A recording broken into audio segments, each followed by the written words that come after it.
Don't say what. I wouldn't. Good, Sid. It's like, Yeah, but it's not down there, it's up here. you know, Well, they're in that meeting, I went in there. really not. Well, let's put it this All way. right, you don't have to say it, I know. Chanel number. Oh, yeah. I Oh, wasn't expecting that. me neither. And that's what happens when you wake up at 3 a.m. So it's gas tanks. 7 o'clock, we're gonna start. Mhm. I think we're good. Are you recording? Yes, we are recording. Good evening, I'd like to call this meeting to order at 7 o'clock and ask Cindy to read the statement of compliance with the Open Public Meetings Act into the record. This meeting is being held in compliance with the Open Public Meetings Act with the annual notice advertised in the January 10, 2024 edition of the Trenton Times. The annual notice was provided to the Hunterdon County Democrat and the Trenton Times, and the meeting notice was sent to members on the listserv, department heads, and the city engineer on Monday, March 4, 2024.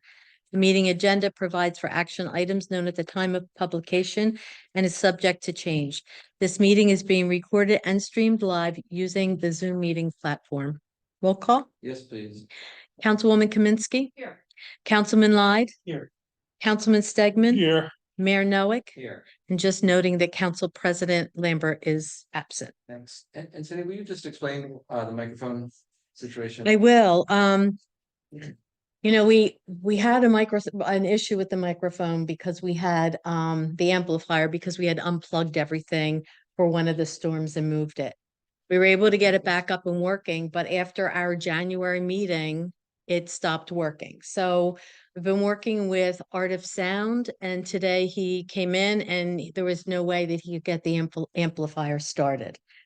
So we have a group of people, Council President Lambert is one of them, and we're working on ADA compliance issues for the Justice Center as well as City Hall.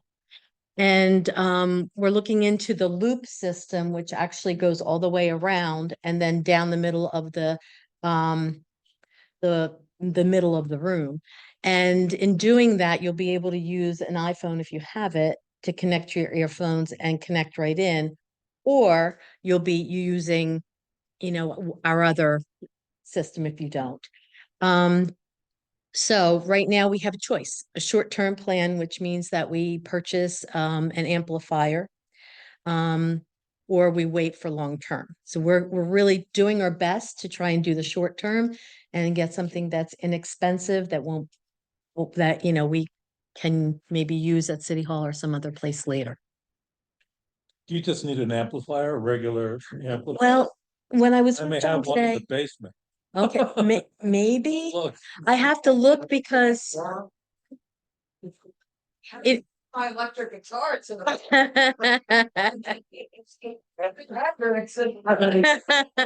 that vinyl we could play in the breaks.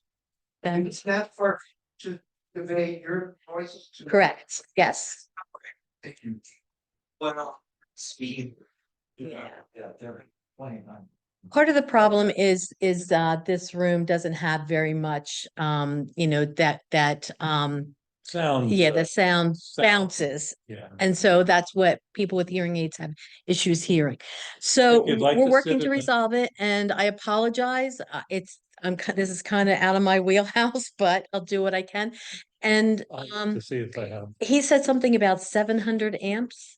Whoa, that's something to use in state penitentiary. Okay, then maybe he said 70. No, 700. Yeah, so he's looking for something compatible. Okay. All right, so we're working on it. In the meantime, we'll try to project. I did invite people to come up to the first or second row if they have trouble hearing us. Good. All right. I don't sit the front row, the key is right. All right, I'm gonna ask everybody to stand for the Pledge of Allegiance, and then we'll remain standing for a moment of silence and I'll remember who Vietnam War veteran, member of the city's Parks and Rec Commission, Lambertville Municipal municipal authority, and husband to the council president Lambert. Really after joining this guy whose influence will live for a long time in our hearts and our smiles and the work that we do. And I hope that we can have a moment of gratitude for everything that he was and everything that he continues to be in terms of his influence in our lives. Pledge allegiance to the flag of the United States of America, to the republic for which it stands, one nation, under God, indivisible, with liberty and justice for all.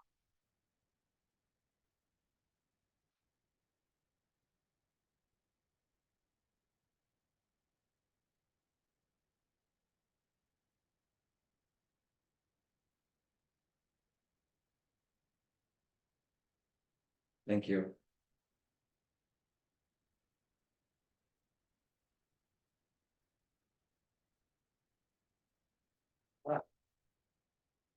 We start off as we always do with public participation. This is a time for the public to come to the front, unless you have mobility issues, and speak to the council, ask questions, comments. We ask you to step to the podium if you can, state your name and address. You have 3 minutes of time to speak, after which we may or may not. Anyone who would like to speak this evening?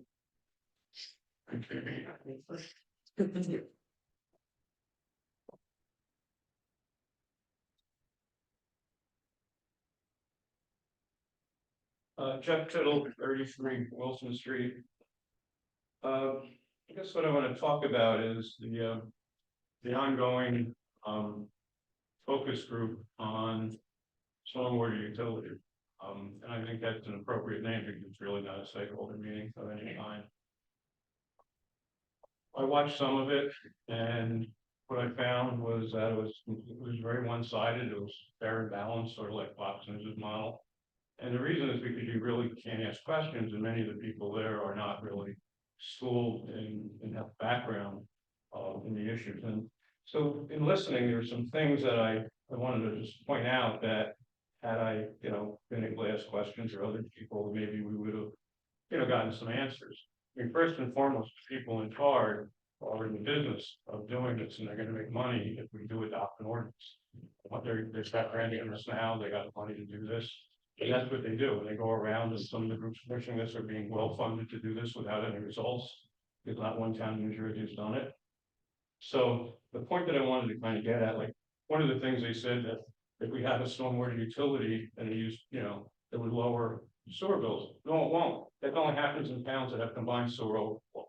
We don't have that problem. We have a lot of other problems. That problem we don't. They said that if you make your own stormwater utility, it would be easier to join a regional. That's not true. Because if you have a utility and you join another utility, you have to defease your bonds, you have to deal with your assets, you have to join that other utility. I've done it. I've been part of that. So that wasn't accurate. They've done no analysis of the town on land use to see where potential projects could go, because you have to exempt areas like flood hazard, which we have a lot of and they're expanding, steep slope areas where you're not going to hold the water, and then you have your impervious cover areas. When you look at the graph that they had about who pays, it tries to show residential less, but then it has like public land. Well, who's going to pay on that? That's us. It's schools or it's parks. It's going to be the taxpayer. And so my concern is that we're really not getting a full picture. The people in town are not getting a full picture. This is a very important decision. And I happen to believe that this town has serious flooding problems. How we handle those problems are critical. They talked about what the cost would be, but if you set up a separate utility, the costs are going to be there because you need to have an executive director and staff, and that it might be a better analysis to see what the town itself can do in hiring more staff to maintain our stormwater, or to hire consultants to do plans, or to help get grants, to get funding from other sources. I think that this is, said it was the beginning of the process. My concern that this is not going to be the beginning of the process, that we're heading down a path without actually having the right scrutiny and public input. I'll leave it at that. Thank you.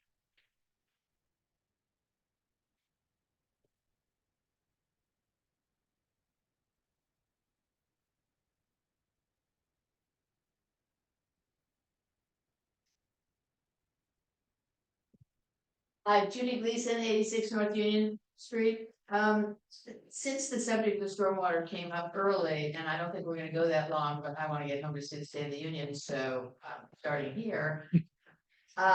This made me think, I watched the thing, I saw when it cut out, I stayed and came back on. I'm trying to follow it the same way others are trying to follow it, but I get back to our question about maintenance and what we're doing for maintenance and how we're handling what we need to do right now with or without anything that comes in the future. Maintenance on this thing is like, when's the best time to plant a tree? Well, 10 years ago, but guess what? The second best time is now. So we need to be doing it now, and whatever happens with other ways to handle this, we need to be doing things now, because now is when things are a problem. Now is when we have to get started. And as Jeff just said, if we need to be looking at staffing and doing things, we need to do that. We are frequently told we don't have the resources to do this or that about stormwater or flooding or maintenance. We don't have the resources, and calling something a stormwater utility doesn't create resources. It gives a different name to the bill we get, but it's the same source of money. It's the same source of resources. And we need to recognize that and say that. They don't usually say that in these programs we've had. They say there's choices, we can do nothing, we can raise taxes, or we can have a stormwater utility. As though that creates money. It doesn't. We're still the money. Public lands, we're the money. Our land, we're the money. So we might as well just step up and realize we're the money. So let's try to see whether we can do it better with our existing team, with our existing capabilities, with our existing knowledge base and people. And if we need to look at hiring a couple more people, then let's look at that. Instead of creating a whole new bureaucracy and a whole new set of issues like that. So, thank you.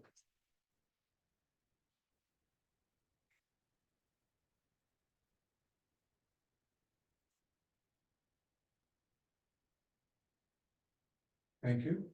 Peter Hollis, 41 Lambert Lane. I'm here to talk about the Parks and Recreation's grant that they received for the Open Farm project. I'm very concerned. I went to their meeting, and that was ostensibly to be a design opportunity, influence opportunity that we see section. Yes. But I'm concerned about the impact, and I do intend to attend their next meeting next week to make sure I understand things better. You know, the process they went through to come up with the decision that this was a good idea. I'm all for stormwater management. That's the Maryville that we get part of it, a river flood, so I think about things like that constantly. But I don't think that you know, I want to understand like how they recognize the impact it will have on the community as a resource, and what options they consider to do something different. $300,000. But today I'm here to sort of understand more about what the city's plan is for that property, because when I was at the meeting, I got word from the mayor that there was things planned that were nobody I've talked to. I've been sort of asking as many people as I can what they understand about the property, about the property that I've spoken to at all. And that's at least 50 people.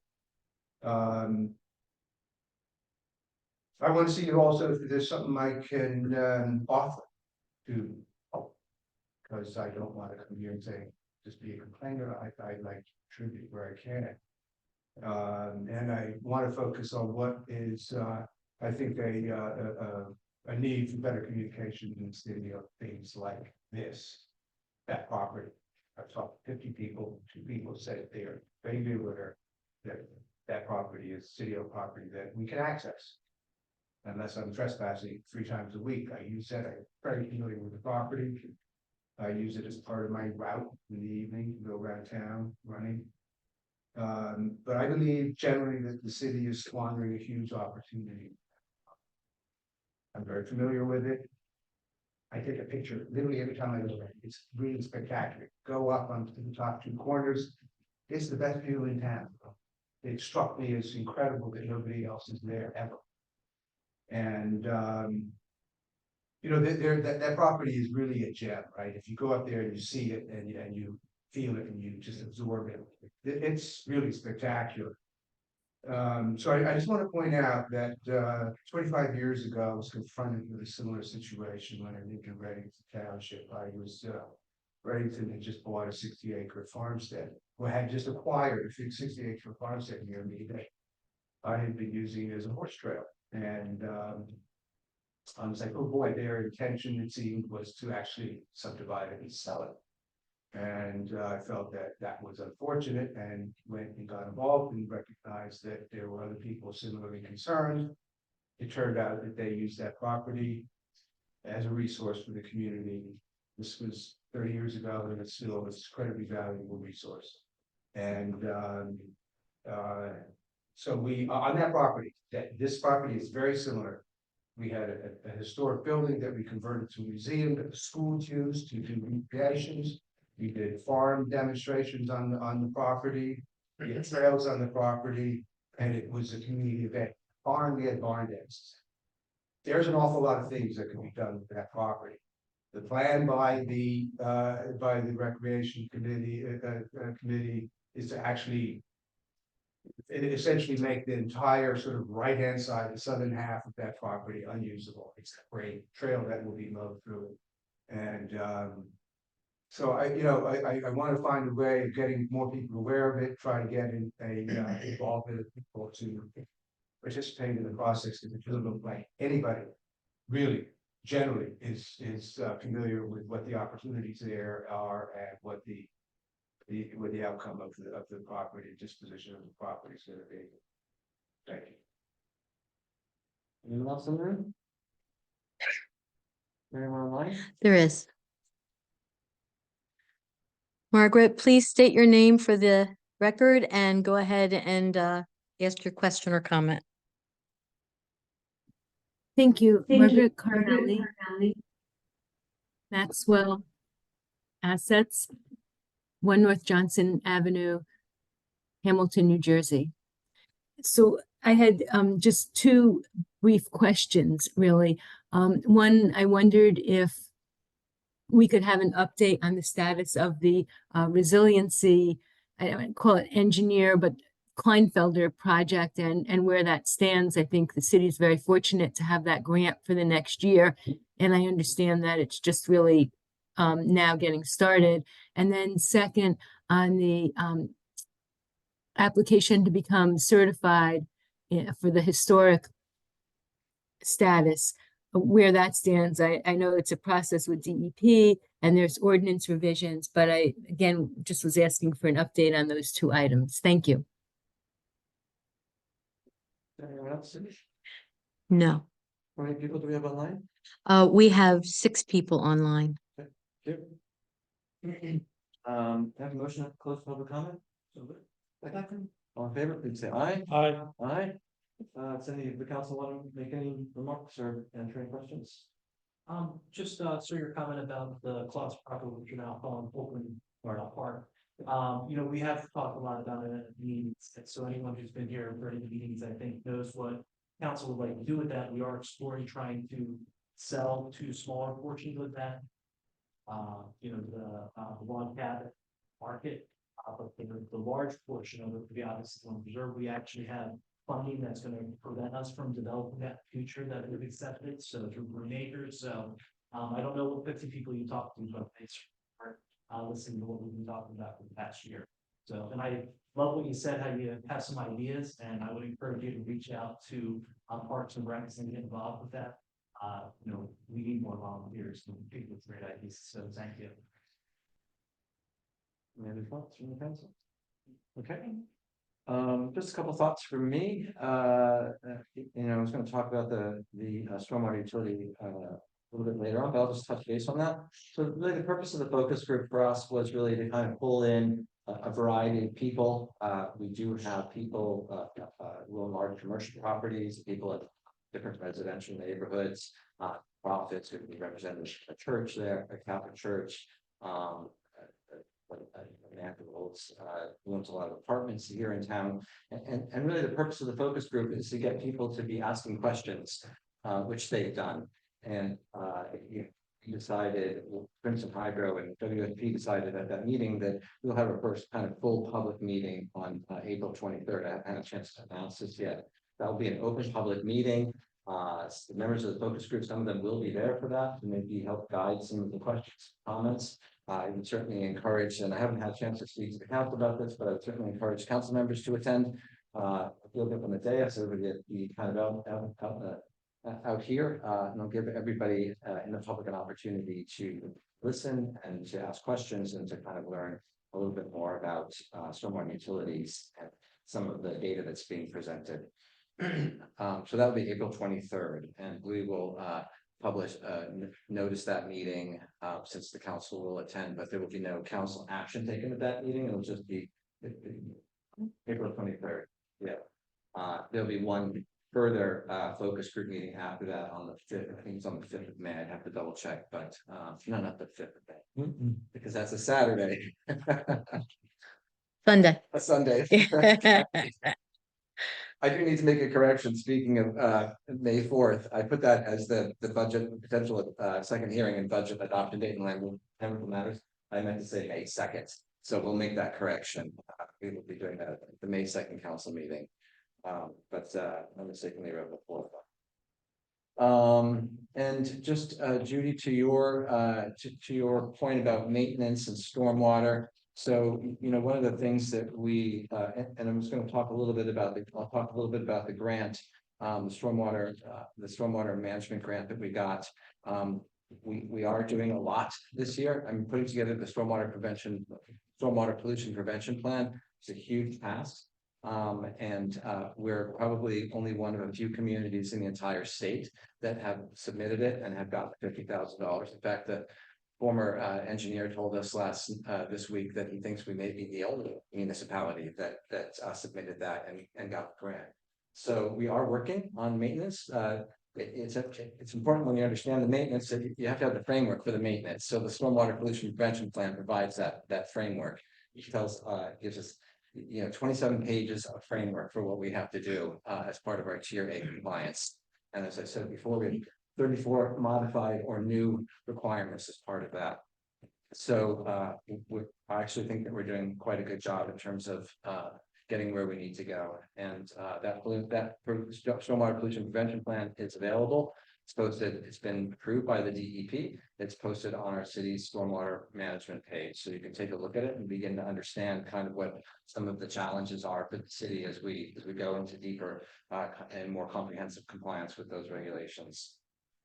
Peter, I think you and I should meet and have a conversation. I would love to kind of walk you through the process by which the National Fish and Wildlife Grant kind of came to be. It started, I think, as I mentioned in the meeting back in 2022. We didn't get it that first year.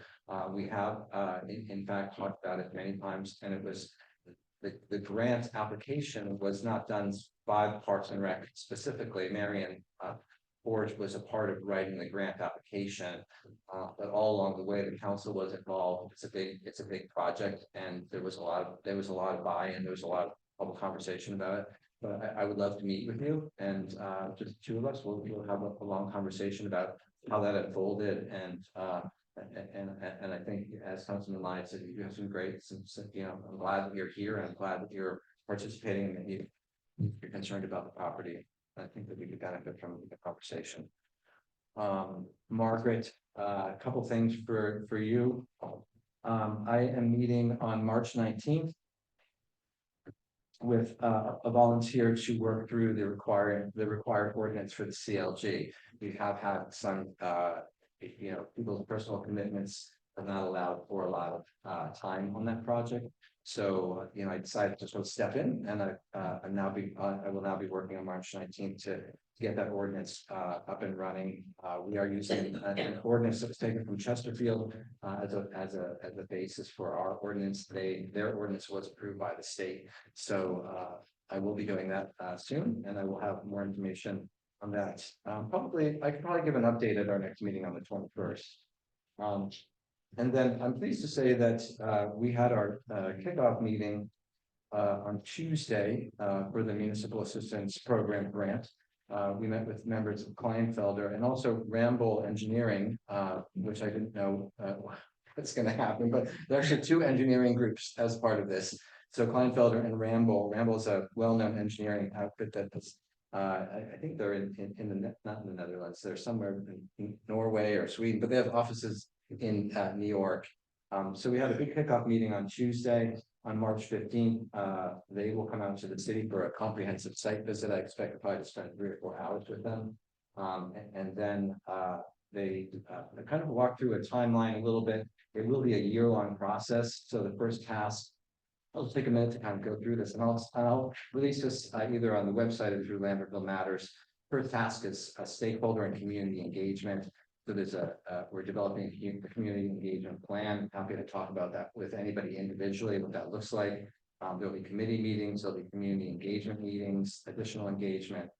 There's a lot of research data that they're going to be kind of collecting about kind of programs and grants that we've done in the past for resilience. And then we'll be generating a vulnerability assessment, a climate hazard assessment, a vulnerability assessment, and kind of a build out analysis. That will result in task 4, which is a municipal resilience action plan, and then task 5 is implementation. So this is a very comprehensive, big project that's going to take about a year. It's going to have a lot of opportunity for the public to engage. One of the things I'll be doing is contacting sort of different groups in the city as well through our normal channels of Lambertville Matters and listserv. I'll be kind of targeting specific databases that I have to make sure that we're meeting with people individually to see kind of what their concerns are about resilience here in the city. Is it about flooding? Is it about potential, if you two could not talk while I'm speaking, I'd appreciate it.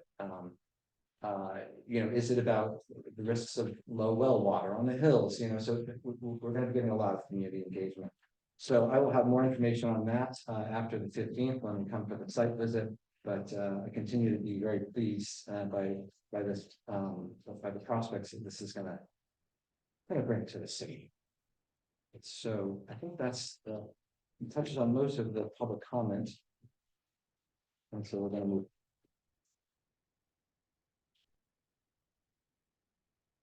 This evening we have a proclamation for a Trisomy Awareness Month. This is a motion to adopt the proclamation designating March 9th, 2024 as Trisomy 9 Day, the month of March as Trisomy Month. So we'll talk a little bit about this kind of individually. Are there any questions from the council about it? Okay, may I have a motion, please? So may I have a second? Second. All in favor, please say aye. Aye. Motion carries. We do have a bills list tonight. I think that it was just for one item that they wanted to pay for something relating to outfitting a vehicle possibly. Yes, So it was asked for us to take a look at that and it's for the police vehicle, I believe, that we've already received, but we paid for the vehicle itself, but there were some additional things that needed to be added to it. So Yeah, it's so- just to pay I that, see. yeah. Saw that on the. Yeah. so maybe motion to approve the bills list, please. So moved. All in favor, please say aye. Thank you. Next is resolution number 49-2024. This resolution would support the contract for the North Franklin, Swan, Stutterford, and Foley Road projects. 2022 MA 056 and 2023 MA 00572 to Earl Asphalt Company in an amount not to exceed $347,713.13. So this is obviously exactly what it appears to be. That's Are there any questions about this? Okay, may I have a motion, please? so. May I have a second, please? Second. All right, all in favor, please say aye. Aye. Aye. Okay, the motion carries. So we'll be reaching out to Earl pretty quickly. I'd like to get this work underway. And I'd like to acknowledge that, doing work on North Franklin Street this year is going to be a little tricky. The job will probably take 9 to 10 days from start to finish. And I'm mindful that we are having some increased traffic on North Main Street because of the bridge work. But we'll do our best to get this moving quickly before the summer You know, I'll keep everybody updated once we've had a meeting with Earl about timing. The next resolution is resolution number 50-2024. This resolution of the city of Lambertville and the county of Hunterdon, New Jersey, authorizing the sale of $8,352,000 principal amount of a general obligation bond, series 2024, and authorizing other matters related thereto. Just a few things about this I think are important to highlight. So probably maybe everybody understands that we pass ordinances to borrow money to do work. And from time to time, we decide that it's a good moment to roll those over into permanent financing. And that's what this resolution seeks to do. But a couple of key facts about this that, you know, in terms of our planning at the finance committee, I think are germane to the discussion and will help hopefully, you know, explain kind of why now and what the advantages are. So a couple of things. So our debt service will drop next year, 2025, by $485,000. So in 2024, our debt service is projected to be $1.115 million. And then in 2025, it's projected to be $630,000. That's why we're doing the bond sale now, in part because the first payment will be due in 2025, which is in line with the drop off. So it doesn't overburden us, you know, at a time when, you know, this is actually a good time to do that. And I would also note that since we're doing the bond sale now, we will not have to pay a note principal payment in 2024. And that's going to have an impact on our budget this year of, will save the city $173,610 this year in our budget. So that's great. Just to go over what we talked a little bit about, I think it's maybe the January meeting back in December 31st of 2023, our ban and unfunded totals was $10,088,146.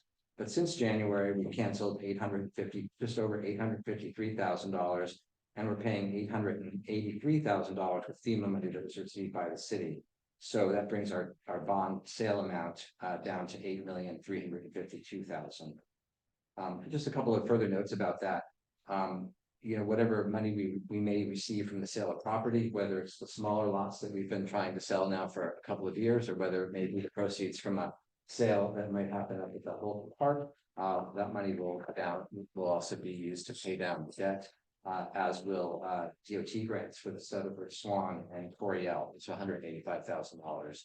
So we will have some additional funds to pay down the grants. And also there will be a premium that comes with this bond that we can, you know, work with the finance. You know, I'm not prepared to say do with that premium, but it's likely that part of it will be used to pay down the debt, and some of it may go into debt service, separate reserved for debt service. So that's why we're doing all of this, and I don't know if anybody on the council has any questions about it. No, we're good? Okay, and I would entertain a motion resolution number 50-2024. So Second. Okay, all in favor, please say aye. Aye. Motion carries unanimously. The next resolution is resolution number 51-2024. It's a resolution to accept and authorize the grant from the state of New Jersey for stormwater management tier A, and that's for activities in the amount of $750,000. So this grant that we received will be used probably in the coming years to offset costs associated with our reassignment to the tier A. We haven't used very much of it at the moment. We've used it for some engineering, a little bit of video recording of a storm sewer pipe, and A tablet. and a tablet for mapping the inlets and outfalls. So you know, I've said to the council, to Councilman Stegman, I'm happy to make this to the council that I'm happy to show what those disbursements are as they happen. If the council wants a monthly report or a quarterly report on that, I'm happy to provide it. That's that. We have any questions about that? I might have misheard. I think you might have said 750,000. I think it's only 75,000. Did I say 750,000? Yeah, Wishful thinking. Yeah, wishful, yeah, for sure. Yes, I was about to take a vacation. That on May fourth Saturday meeting, that's what we get to spend it on then. Bill. 75,000, let the record show that I, Yes. once again. Oh, I was impressed. Yeah, Thank you. just adding zeros left and right here. All right, with that clarification, noted, Margaret, motion to approve the resolution. So move, second. All in favor, please say aye. Aye. Thank you. Next is resolution 52-2024. It's a resolution to authorize the mayor to sign a license agreement with Houston MDL and LSRI Holdings for an encroachment of a right of way for the installment of a pole for power. So this is a Lambertville Station wants to run an additional line and put in a pole on their property. This is just kind of an agreement that we allow them to put the pole, the line over right of way. It's pretty standard. The local drafted it and back and forth and so that's all I have to say. You know where the pole is? Yeah, the pole, we didn't include a map, but it's going in the parking lot along what's the name of the road there? Station Court. Station Court, yeah. So the large parking lot where the old Feral Gas site is, it'll be on the, I think it'll be on the southwestern corner of that lot on their property. I thought I did upload the map. No. No? Well, if you did, I didn't see it, so I'm sorry. 'Cause I'll I had asked check. for. But that's all right. Now you've explained where it is, so. Okay. Any further questions? I have a motion to approve this resolution. 2024. Second. Second. All in favor? Fine. Aye. That's right. The motion is carried. Oh, excuse me. Announcements, convenience center hours as noted, March 16th and Wednesday, March 20th. April 6th and April 20th from 9 to noon, and Wednesday, April 17th from 3 to 5. A few things to discuss. So I've already offered the update on the feasibility study. I've already sort of spoken to the road projects. If we move forward with the bond ordinance at our March 21st meeting, then we will have the city engineer go out and do the survey work for South Franklin and Church Street. Of churches, Yeah. because that wasn't in the resolution. Church wasn't mentioned, if that's where the money is. Well, it's not in, we haven't done that yet. Okay, so that's Because that's additional to the resolution that we. No. We haven't bonded for it. Right, so we did road projects. You submit the grant in 2022, received in 2023. 2023 will be received in 2024. So it's 2022 and 23 grants, and now we're working on the 2024. Oh, okay. Right. Okay, gotcha. It's been When this submitted. passes, then we'll have the money in the bank to move forward with the survey work. And the resolution to award a contract after the survey work is done for South Franklin and Church. Oh, South Franklin and Yeah. Church. Yeah. Okay. Okay. Oh, this was from North Franklin's. Yeah, this is for North Franklin. Sparkle Week. I don't know that I brought the Here, big map. Thank you. So. This last year, I had the impression that Sparkle Week went on for like 2 months. I don't know about anybody else. Felt like it went on and on and on. And I think the timing of it was a little problematic.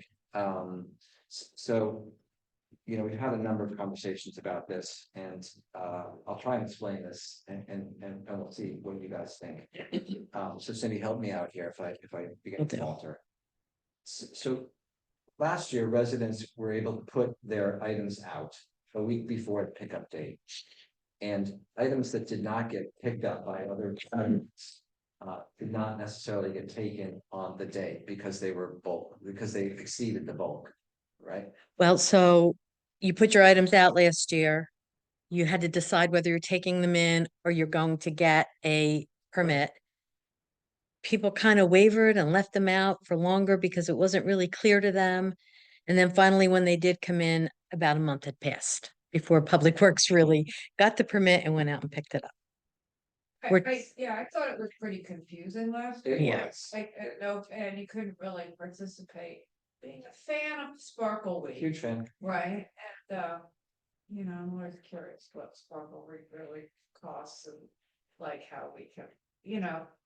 It is a great tradition, Mhm. you know, that I really do, you know, there is a value to traditions, although my kids would laugh now, you know, like they don't really care, but. You know, it's one of those things that like next to our logo, we should have Sparkle Week. So I'm like kind of like trying to find a way to really have.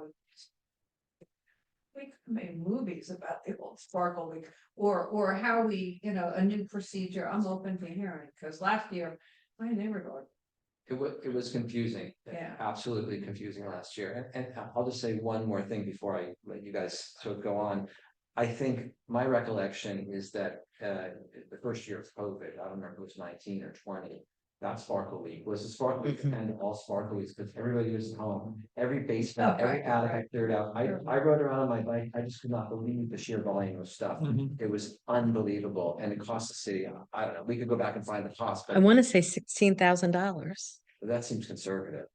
Yeah, I mean, Anyway, Mhm. I think that what I remember, I was like, oh, man, it's all I can't believe you're actually having this conversation, better you than me. But here I am 3 years later having this conversation. You know, I think that there was a sense at the council at that point that that was too much for the city to handle, too much for the public works to handle, et cetera, right?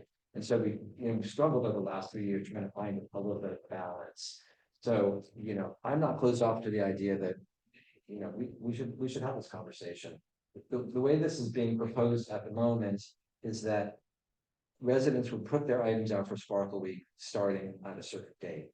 During the week, the DPW would go by, and if it was something that was gonna generate a bulk fee, they would put a sticker on it. And so they say there was a table and it was gonna generate a bulk fee. And they put a sticker on it, somebody could still take that table. But if somebody hadn't taken the table by the end of the week, then that resident would know they either have to take the table back in or get a bulk permit fee for it before the pickup of the next week. So it's an idea to kind of shorten the time frame that stuff is on the street. And and the premise behind that is you're allowed 4 40-pound bags or containers a week. So a lot of people don't put that out. So why should they have to pay for something light, like a vacuum cleaner or something like that, if it's included? Yeah, yeah, and I think it's confusing as to what's supporting, you know, like just the. Right. And look, people that come in every day, sometimes this. You walk down the street and there are people like put out this stuff, you know, like, oh, here's like a, you know, a Yeah. rack and a box of shoes and it's Sunday afternoon. But it is, you know, Yeah. that's do. Yeah. And you know, and then it comes back in, but I find even that part confusing, like, because Mhm. you know, like, what can you put out and get picked up? And then, well, what can't anymore? Maybe like we could go to, I'm just like, No, that's fine. it's like I want that. three forms Yeah. of no mattresses, you know, no couches, you know, limited, you know, like, cause those things are always huge, you know? So I've had people use it during Sparkle, can I come and bring, you know, I live 3 towns away, couch and put it on your block. No, couches are a lot like, you know, maybe like upholstered, you know, stuffed chair, like. You know, table, you know, smaller table and wood chairs, you know, like there's a big gap between that. If those are, I don't know what the costs are. So if you eliminate like bigger things and allow people to put out more stuff, Mm. you know, cause that's what, you know, sometimes you wanna get rid of. I don't know what y'all think, but you know, you get like boxes of stuff in your basement. It's nothing. You know, horrible, but you know, you wanna put it out, like maybe, you know, some, what, you know, the kind of. You know, I don't know, to at least eliminate the big items, so you don't have that bulk. Issue as much. Well, and it also help if we did identify something like that. You know, you have different people in Public Works in a different truck, and one might think, well, I'll throw this away, and the other one might think, oh, no, they got to pay the same item. So it would help to clarify that piece of it. Or are you saying to eliminate certain items that people are putting out because they know it's coming in? but they would, the way the system worked last year is they wouldn't, and they would tag it, so are you saying that they can't?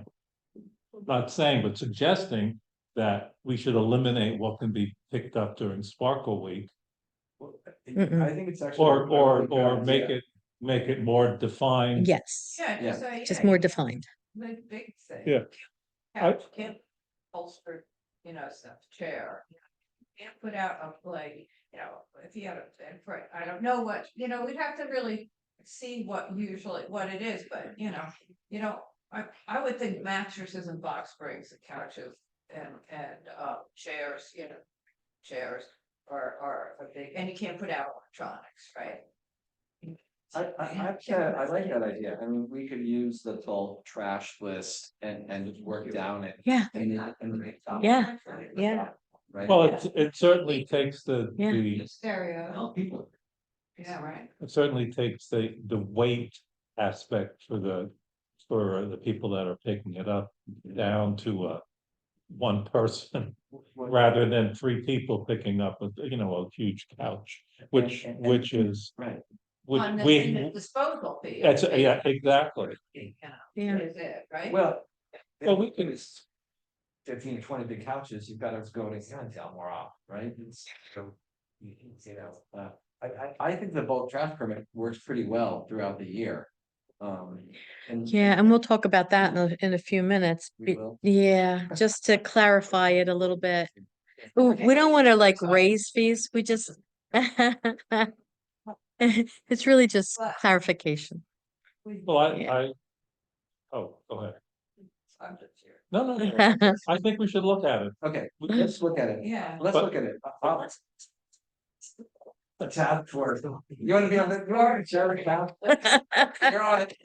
All in favor. A whistle, we'll give you a whistle. Yeah, well, it's A movie one. the, Forgot Samra. I will say on Sparkle Week is, there were several areas. I mean, I think I called the mayor more during that week about stuff that was left on the street that had nothing to do with public works. It's just people didn't know and they just put all this stuff out. All right, I like this. We're gonna stop the discussion, but I'm gonna forward everybody the bulk trash list and we'll reconvene on this, at the 21st, maybe with some answers. Yeah, I think we can make it easier. Yeah. Mhm. Sorry. And the other point is, I don't think we should start it on the Sunday of Shad. That's the Sunday of Shad Fest. What is?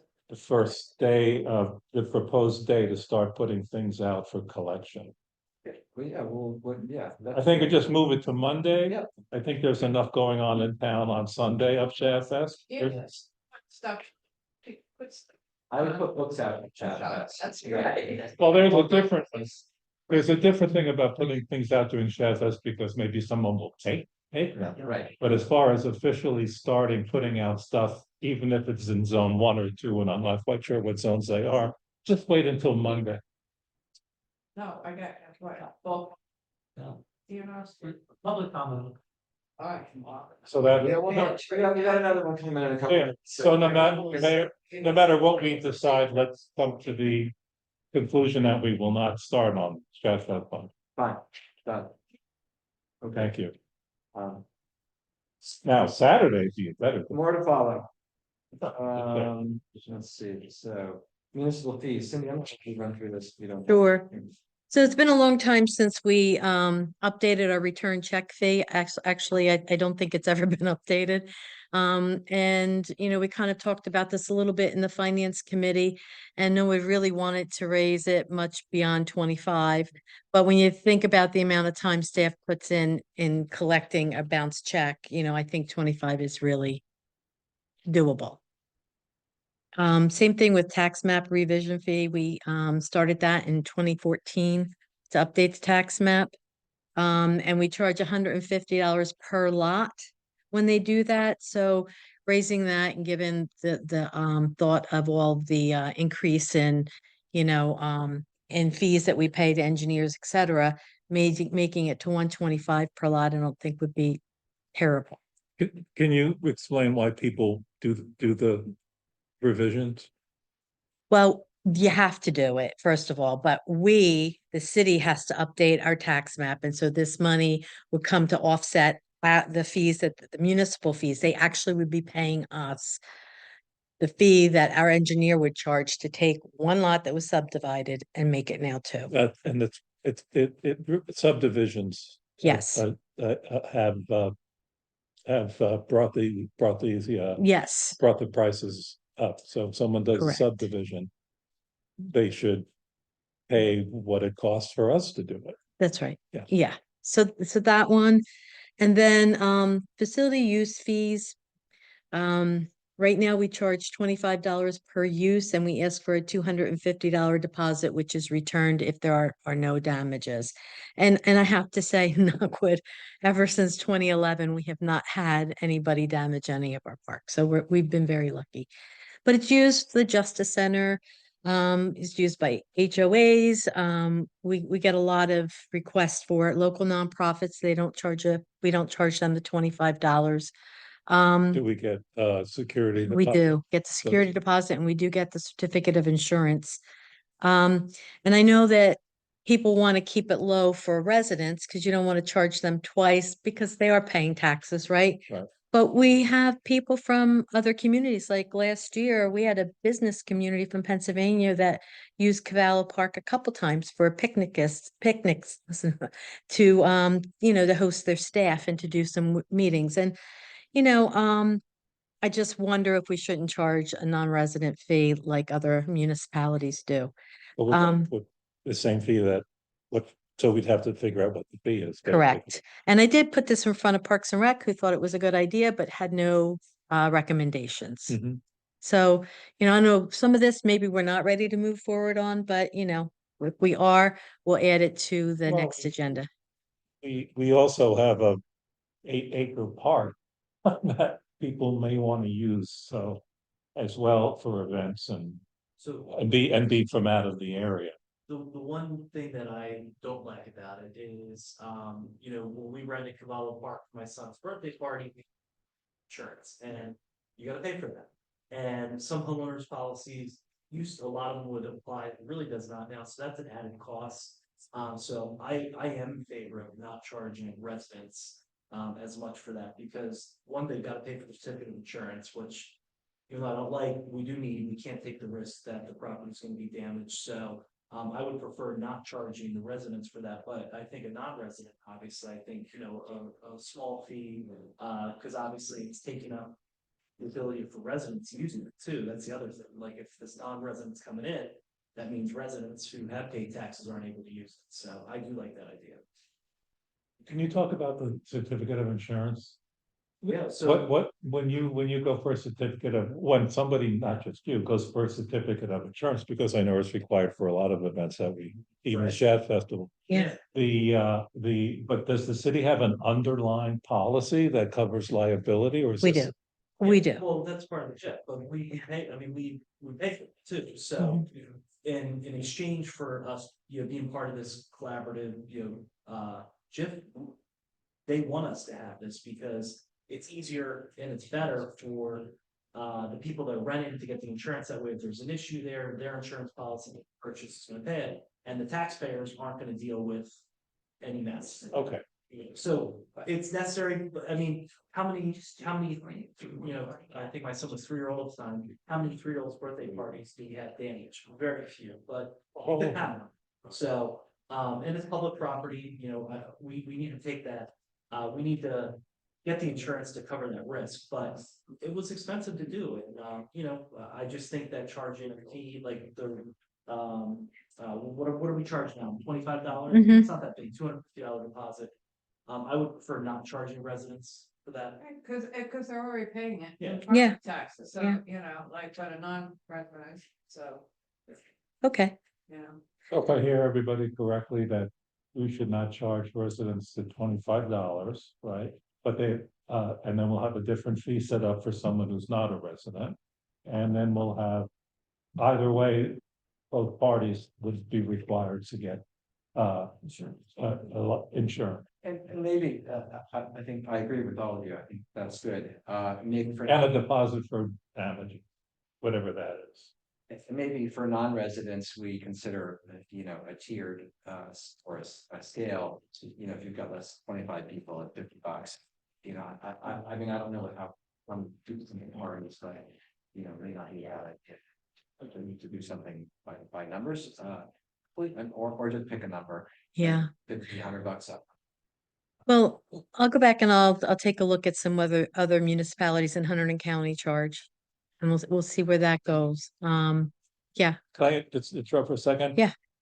It's hard to hear up here, but it's real easy to hear you talking to each other. I'm just saying that our voice may not carry out to you as well as we hope, but your voice, the way this room is set up, we can pretty much hear everything you say. So. In a nice way. but so if I hear you correctly, this is just for Parks and Rec, but facility use. Because we do have HOAs that use, this facility. Will we leave that at 25? And I would say no. I mean, Right, why would we charge an HOA? Yeah. Well, They're HOAs paying don't- taxes already. HOAs don't pay taxes. Hmm? HOA No. doesn't pay taxes. They don't pay They don't taxes. pay taxes. No, but the people that live on Okay. There's a difference, I think. So, the HOA is a business. I understand they're passing that on to, the residents there. But it is a little bit different because it's different than the argument that, the resident wants to rent the Cavallo Park because Right. they're actually paying the taxes. Look, I don't think that's gonna hurt them, a small fee for the homeowners association. We're talking about how to get more people out to the parks and do so, that's why I think we should be waiving those fees for the residents, so they enjoy the things that we bought and that we. well, not raising the fees for the residents, cutting the fees for the residents to use park. Right. Okay. But buildings, I think you make a good point, and buildings are a little different, right? You've got the lights on, sometimes the police have to come in and lock the building and lock it up, so, there are. Minimal costs involved in doing it in a building as opposed to the park, so. Maybe we keep the building fees what they are, and the park fees. Do they have to clean after they use the Justice Center? It's too? supposed to be Yes. broom there's- swept. Those costs add up, so. I would keep those, and I would make sure that what we're charging is actually reflected, because that might seem a little light now that I think about it. To have a police officer come here and unlock it and then clean afterwards.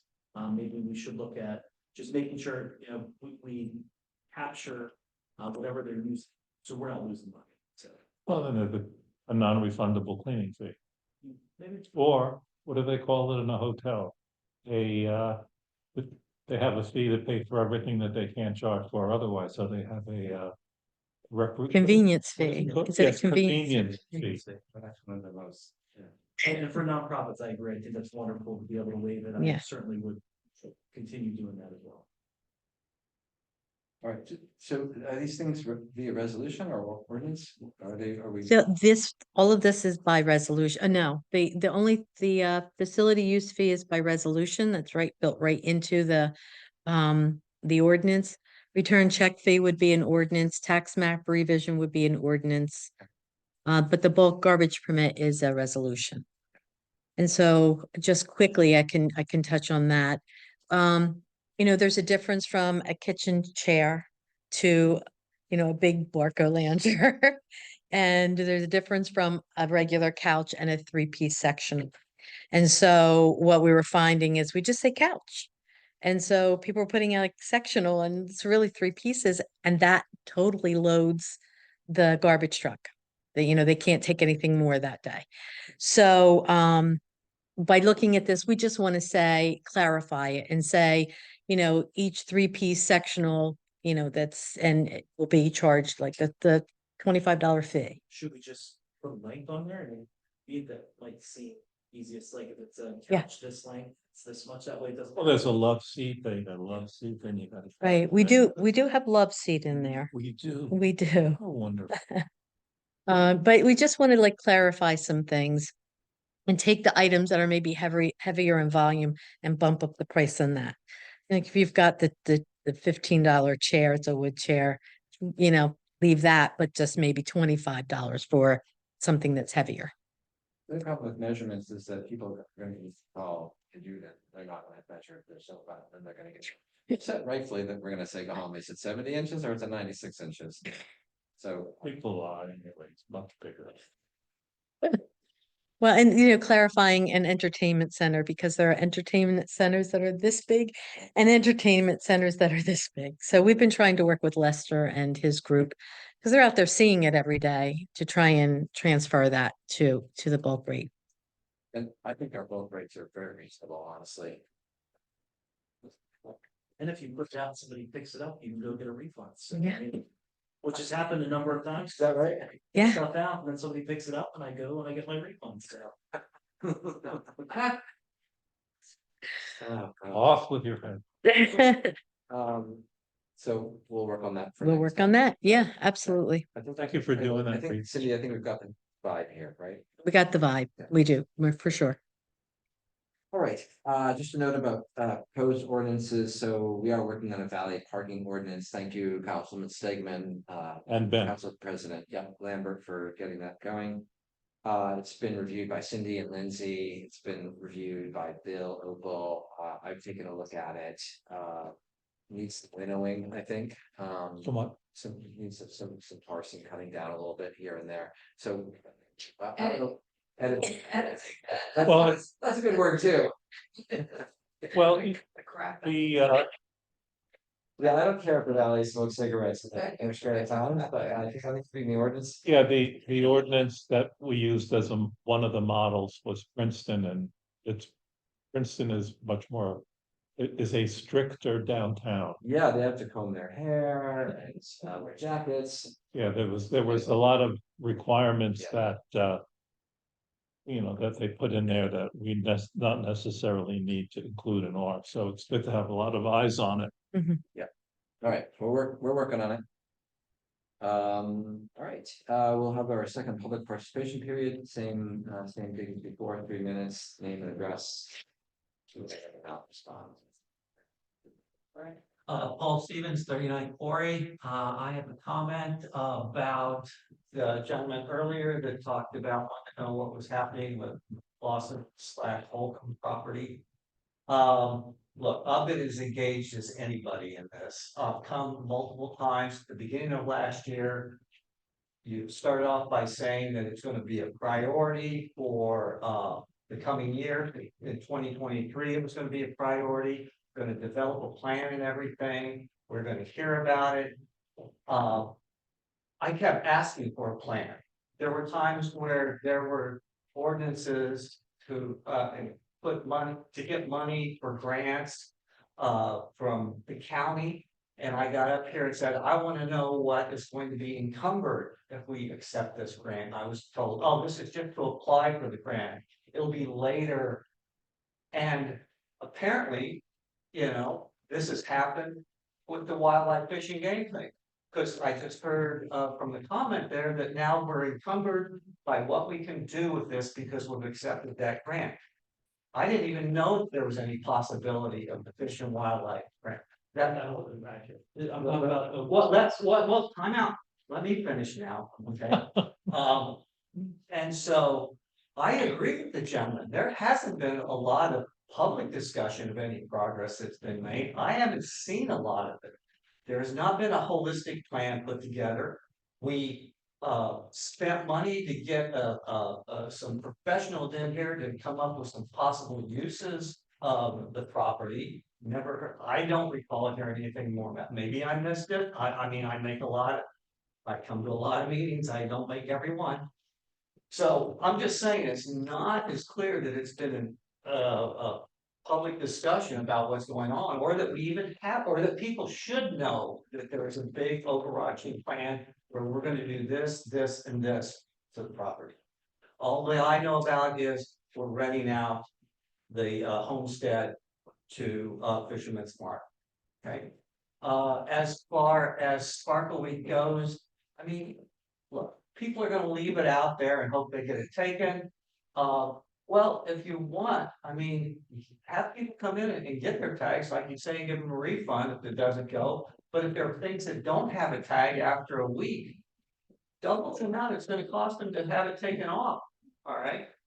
Do something, I mean, because what I heard was Sparkle Week causes more than what our normal fees are gonna be.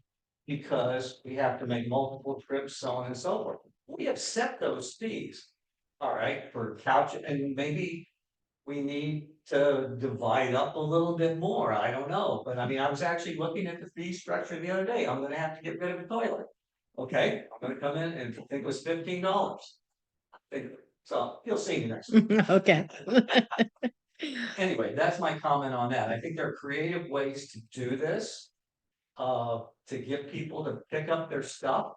I mean, you know, it's nice to be nice about things, but after a while, you know, people do have responsibilities. And we have ordinances too. Okay. Thank you. Can I respond to that? Okay, we're gonna go through the. public I'll go comment through period, everybody. and then Yeah, close it, yeah, and then yeah, we'll yeah. respond. Anyone else? Anyone online? There are no hands raised. Okay, and I have a motion to close the public comment period, please. Moved. All in favor? Aye. Councilman? Several years ago, there was a plan, but it wasn't really a plan, but it was suggested to do a site plan of the entire property, a holistic plan, and come to some conclusions about what, you know, what will be done on that property. Between then and now, we have not, correct me if I'm wrong, we have not started a holistic plan. What we're doing is in the beginning stages of making sure that we monetize what we can monetize on that property, which has been our focus for a year, pretty much, at least, right? And then the grant came along out of, I would say, out of self-generate, it was self-generated, someone had an idea and they put it in and a couple of years and it got approved. But to my knowledge, and there's money still in some of the bond to pay for a holistic view of what that property is going to look like. And you know, basically, it has not been for the open space. That part hasn't been done, and I'm not sure where we are in the funding from the open space in Hunterdon County and everything.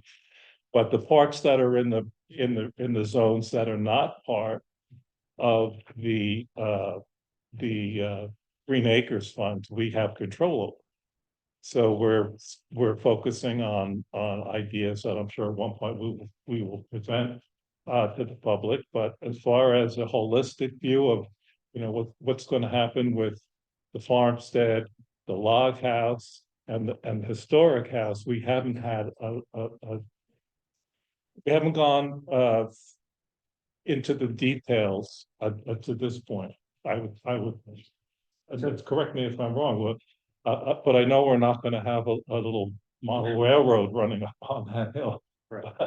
So, Just to review, thank Yeah, you, Councilman. sure. So in, I don't remember, I think it was at the start of 2023. So the last couple of years, we've had conversations about the property. We did put out an RFP for planning services. I think it was in 2023.